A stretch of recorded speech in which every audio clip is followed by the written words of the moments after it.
दुश्मन की गोलियों का सामना हम करेंगे, आजाद ही हैं और आजाद ही रहेंगे। ये शब्द हैं देश की आजादी के लिए अपना पूरा जीवन समर्पित कर देने वाले महान क्रांतिकारी चंद्रशेखर आजाद की, जिन्होंने न केवल खुद को देश पर न्यौछावर किया बल्कि वह दूसरे लोगों में भी आजादी की भावना भरने में कामयाब रहे। और यही वजह है कि भारत की स्वतंत्रता में उनका एक अलग ही स्थान है।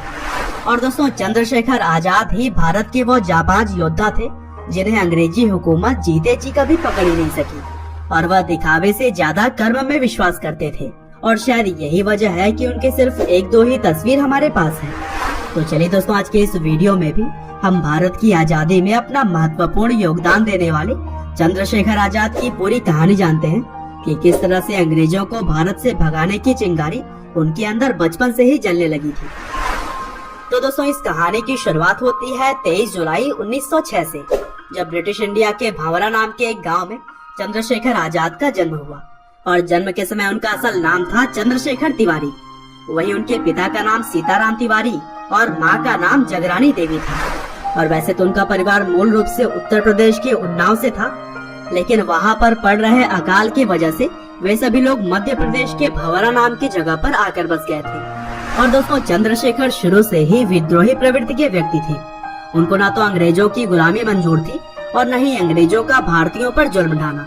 और इन्हीं जुल्मों से तंग आकर अंग्रेजों को भारत से भगाने के लिए उनके मन में चिंगारी बचपन से ही जलने लगी थी।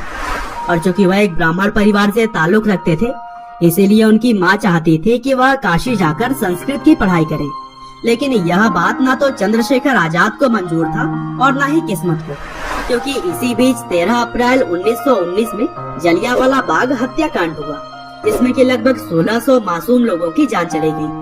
और अंग्रेजों की इस क्रूरता ने पूरे देश को दहला कर रख दिया था। साथ ही हर किसी के मन में अंग्रेजी हुकूमत के खिलाफ नफरत कई गुना बढ़ गई थी।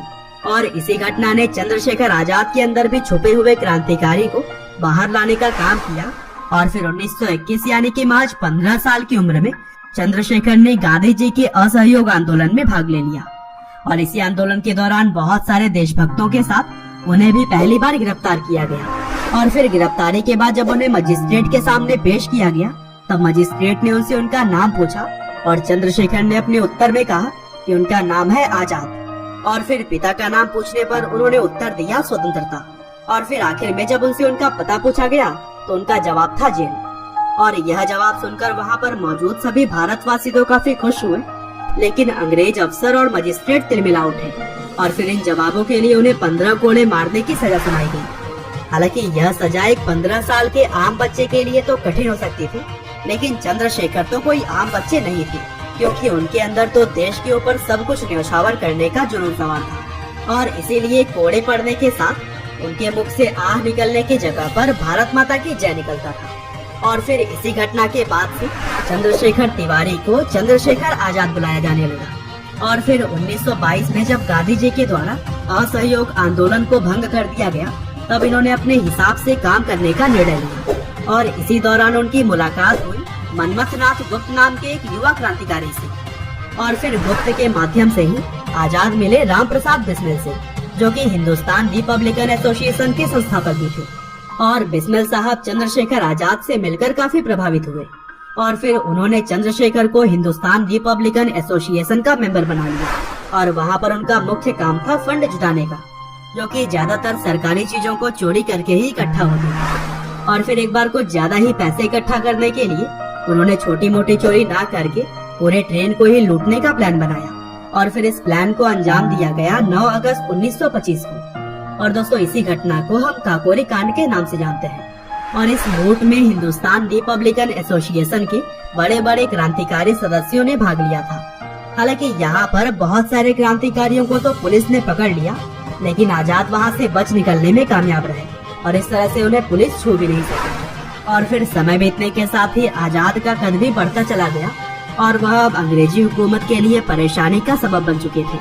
हालांकि काकोरी कांड के बाद से HRA यानी कि हिंदुस्तान रिपब्लिकन एसोसिएशन एक तरह से बिखर चुका था। और इसीलिए 1928 आते आते भगत सिंह के साथ मिलकर चंद्रशेखर आजाद ने इस दल का नाम HSRA कर दिया। इसका मतलब था हिंदुस्तान सोशलिस्ट रिपब्लिकन एसोसिएशन। और फिर इसी साल यानी कि 1928 के ही एक आंदोलन में लाला लाजपत राय की मृत्यु हो गई और उनके मृत्यु का बदला लेने के लिए चंद्रशेखर आजाद ने भगत सिंह और सुखदेव के साथ मिलकर ब्रिटिश पुलिस के अधिकारी जॉन सैंडर्स की हत्या कर दी।